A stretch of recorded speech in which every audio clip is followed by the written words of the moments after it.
Assalamualaikum warahmatullahi wabarakatuh. Perkenalkan, nama saya Indah Kusumawati, NIM 52 dari kelas 3B Pendidikan Guru Sekolah Dasar Universitas Muhammadiyah Purworejo. Di sini saya akan membuat mengenai media pembelajaran yang berbasis interaktif, yaitu media pembelajaran IPA. Yaitu pada tema 8 dan materi 1 itu terdapat materi air besi, materi 2 terdapat materi air tercemar, dan materi ketiga terdapat materi menghemat air. Alangkah lebih baiknya sebelum video ini dimulai atau saya membuat media interaktif ini, lebih baik kita berdoa terlebih dahulu agar semuanya diberi kelancaran dan insya Allah mudah untuk dipahami oleh anak-anak. Berdoa mulai. Berdoa selesai. Langsung saja saya akan membuat mengenai media pembelajaran IPA, yaitu mengenai air besi, air tercemar, dan menghemat air. Kita langsung pada materi yang satu, yaitu air besi. Air besi merupakan salah satu jenis sumber daya berbasis air yang bermutu baik dan biasa digunakan untuk memanfaatkan oleh manusia untuk dikonsumsi atau dalam melakukan aktivitas kita dalam sehari-hari. Lalu, apa yang dimaksud dengan air? Jadi, air merupakan sumber kehidupan bagi makhluk hidup termasuk manusia. Terganggunya daya air, maka akan menyebabkan terganggunya keseimbangan makhluk hidup yang ada di bumi ini. 97% air yang meliputi bumi adalah air laut, sedangkan 3% air di bumi merupakan air berupa air segar, yaitu air yang tidak asin dan dapat digunakan untuk keperluan kita dalam sehari-hari. Persyaratan dari air bersih itu yang seperti apa sih? Jadi persyaratan dalam air bersih itu satu persyaratan secara fisik, yaitu tidak berwarna apapun, tidak berasa apapun, tidak berbau apapun, suhu antara 10 derajat sampai 25 derajat Celcius, dan tidak meninggalkan endapan. Syarat yang kedua yaitu syarat kimiawi, yaitu tidak mengandung bahan kimiawi yang mengandung racun, tidak mengandung zat-zat kimiawi yang berlebihan, cukup yodium, pH, derajat keasaman air antara 6,5 sampai 9,23. Lalu syarat ketiga yaitu syarat mikrobiologi, yaitu tidak mengandung kuman-kuman penyakit seperti disentri, tifus, dan kolera. Tindakan yang dapat kita lakukan untuk ikut membantu mengurangi krisis air bersih, yaitu menghemat penggunaan air, membuat lubang resapan. Lubang resapan berguna untuk menampung air hujan supaya terserap ke dalam tanah, lalu menanam pohon supaya akar pohon dapat menahan air di dalam tanah. Syarat dari air bersih yaitu satu, aman dan higienis, yang kedua banyak dan baik dan layak, yang ketiga tersedia dalam jumlah yang cukup, yang keempat mudah terjangkau oleh sebagian besar masyarakat. Faktor dari penyebab air bersih itu berkurang, yaitu polusi, membuang sampah dan limbah di aliran air, berkurangnya pepohonan, sedikitnya potensi penampungan air hujan, global warming, pemakaian pupuk pestisida, tumpahan minyak dari kapal-kapal pembawa minyak. Akibat dari kekurangan air bersih yaitu satu, kebutuhan manusia akan air bersih tidak tercukupi, yang kedua hasil panen akan berkurang, yang ketiga banyak hewan mati karena tidak adanya air. Lalu kita memasuki materi yang kedua, yaitu air tercemar.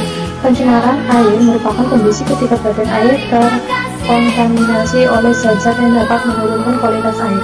Zat-zat tersebut biasa berupa limbah, sampah, maupun bahan-bahan beracun seperti pupuk dan pestisida. Pencemaran air terjadi akibat buruknya pengelolaan sampah dan limbah, sehingga zat-zat yang tidak dapat diperlakukan justru dibuang di badan air, seperti sungai dan laut. Dampak dari pencemaran air, jika terdapat zat-zat yang tidak diinginkan mengontaminasi badan air, ia dapat mempengaruhi kehidupan di air, karena hewan dan tumbuhan tidak mampu hidup dengan terus-menerus zat yang berbahaya bagi mereka. Kualitas air yang buruk juga dapat menurunkan jumlah oksigen dan nutrisi yang menjadi penopang hidup satwa dan tumbuhan air. Yang kedua yaitu suhu air yang berubah pun dapat menimbulkan ancaman karena terdapat hewan-hewan dan tumbuhan air yang sensitif terhadap perubahan suhu air. Yang ketiga yaitu sementara bagi manusia, dampak lainnya dari pencemaran air bisa berupa timbulnya banjir, erosi, kekurangan sumber air, tanah longsor, serta kerugian untuk nelayan, lalu petani sayuran dan masyarakat yang tinggal di dekat pesisir sungai. Cara menghemat air dalam kehidupan sehari-hari contohnya yaitu mandi dengan pancuran lebih irit daripada mandi di bathtub. Lalu gosok gigi dengan keran tertutup. Bila membiarkan keran terbuka sepanjang 1 menit saja, artinya kita akan membuang 1 botol galon air yang bersih dalam sehari. Lalu yang ketiga, membuat lubang bioporik. Lubang ini akan mengikat air saat hujan. Air kemudian diikat sebagai sumber air tanah dan bisa menjadi suplai air bersih. Lalu yang keempat, memasang talang air. Dengan adanya talang air, hujan dapat disalurkan ke bidang yang lebih rendah, misalnya selokan, atau lebih baik lagi masuk ke sumur resapan. Lalu mematikan air setelah mencuci tangan dan periksa kondisi sambungan antara pipa air dan keran air. Pada setiap titik saluran air di dalam rumah, jika ada kebocoran, segera ambil langkah-langkah untuk mengatasi seperti menambahnya. Ciri-ciri dari pencemaran air: perubahan suhu air, perubahan pH atau derajat keasaman, perubahan warna, bau, dan rasa air, adanya endapan koloid dan busa, adanya mikroorganisme, serta peningkatan radioaktivitas di badan air. Pencegahan dari pencemaran air. Salah satu cara untuk mencegah pengurangan air adalah dengan mendaur ulang limbah yang tidak beracun untuk berbagai kegunaan seperti pembersihan, daun, dan irigasi pertanian. Kita juga bisa mengurangi penggunaan air segar dan menampung air hujan. Jika terjadi kebocoran pada pipa, air segerakan untuk diperbaiki agar tidak membuang-buang air yang tidak tercemar itu. Contoh dari pencemaran air yaitu industri atau limbah dari pabrik. Yang kedua, sungai yang menjadi media membuang sampah. Yang ketiga yaitu bahan peledak untuk mendapatkan ikan. Yang keempat itu limbah dari rumah tangga. Penanggulangan pencemaran air. Yang ke satu, industri atau pabrik sebaiknya berlokasi jauh dari pemukiman banyak penduduk. Yang kedua, zat kimia dan pestisida harus mendapatkan pengawasan yang ekstra. Yang ketiga yaitu buanglah selalu sampah pada tempatnya. Yang keempat, lakukan upaya mereboisasi hutan. Yang kelima, mendaur ulang sampah. Yang keenam, kesadaran dalam diri kita sendiri harus diterapkan. Lalu kita memasuki materi yang ketiga yaitu menghemat air. Alasan mengapa kita perlu menghemat air adalah karena jumlah air bersih yang layak pakai semakin hari semakin berkurang. Dengan demikian, untuk mempertahankan kelangsungan hidup, maka kita harus perlu melakukan penghematan air.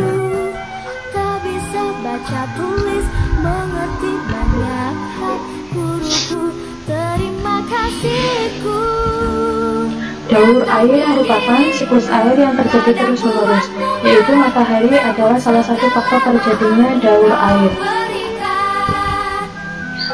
Proses daur ulang sinar yaitu sinar matahari yang panas mengenai air lalu menguap, lalu uap tersebut lama-kelamaan menjadi awan. Jika awan sudah tidak mampu menahan air, akan terjadi hujan. Hujan tersebut jatuh ke tanah, lalu diserap oleh lapisan tanah. Di dalam tanah itu di seputiran tanah air, tanah keluar dan menjadi mata air. Penghematan air. Walaupun air tidak akan habis, namun kita harus menghemat air untuk minum, mencuci, memasak, dan lain-lain. Jika kita tidak menghemat air, maka air bersih akan berkurang. Hal ini disebabkan karena terjadi pencemaran air. Jadi kita harus menghemat air bersih dalam kehidupan kita sehari-hari. Lalu contoh atau upaya dalam menghemat air. Yang ke satu, tidak mencuci motor atau mobil setiap hari. Yang kedua, menutup keran sesudah digunakan. Yang ketiga, memanfaatkan air bekas cucian untuk menyiram tanaman. Yang keempat, menggunakan air secara secukupnya. Yang kelima, mengusahakan mencuci pakaian jika sudah cukup banyak. Lalu kita memasuki ke soal-soal dari materi ini.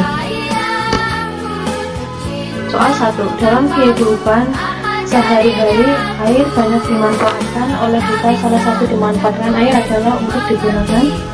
Yang A, bahan makanan.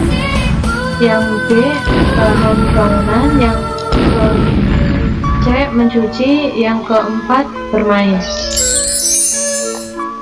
Jadi jawaban yang benar adalah C, mencuci. Pembahasan. Karena dalam mencuci kita harus mengenakan air. Di bawah ini merupakan beberapa manfaat air dalam kehidupan sehari-hari manusia, kecuali A, mencuci, B, mandi, C, minum, dan D, menyaring. Maka jawaban yang benar adalah D, menyaring. Karena dalam menyaring kita tidak membutuhkan air. Lalu soal yang ketiga, yaitu dalam kehidupan sehari-hari penggunaan air untuk mencuci, mandi, masak, dan lain-lain, maka harus yang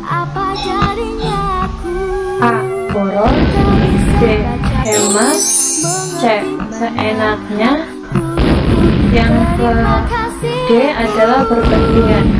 Jadi jawaban yang benar adalah B, harus hemat.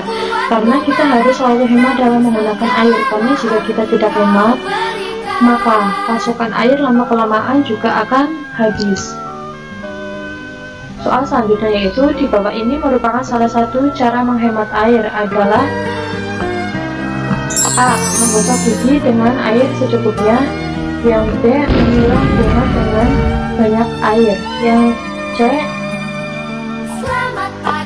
yaitu menggunakan air untuk bermain-main. Yang kedua yaitu mencuci kendaraan yang masih bersih. Jawaban yang benar adalah yang A, karena kita harus benar-benar menggunakan air secara secukupnya saja. Lalu soal selanjutnya, salah satu ulah manusia yang dapat menyebabkan pencemaran air adalah A, tidak membuang sampah di sungai, menjaga kebersihan sungai. Yang B, melakukan barang-seri, menjaga ekosistem dan biota sungai. Yang C, menahan tumbuhan air dan membuang sabun di sungai. Yang D, membuang sampah cair dan padat ke sungai serta menggunakan pestisida berlebihan. Jawaban yang benar adalah yang D. Tujuan dari pembelajaran ini yaitu setelah mempelajari dari materi ini diharapkan siswa mampu menjelaskan pentingnya air dalam kehidupan semua makhluk hidup yang ada di bumi ini, lalu memberikan gambaran yang telah dipahami mengenai proses gaul air serta mengidentifikasi kegiatan manusia yang dapat mempengaruhi gaul air serta melakukan pembiasaan menghemat air. Daftar pustaka. Selanjutnya, sekian presentasi dari saya. Apabila ada kesalahan dalam menyampaikan materi, saya memohon maaf. Assalamualaikum warahmatullahi wabarakatuh. Dari media interaktif yang telah saya buat ini, dan apabila saya dalam menyampaikan atau membuat video interaktif ini terdapat keliruan atau kesalahan, saya memohon maaf yang setulus-tulusnya. Sekian dari saya. Wassalamualaikum warahmatullahi wabarakatuh.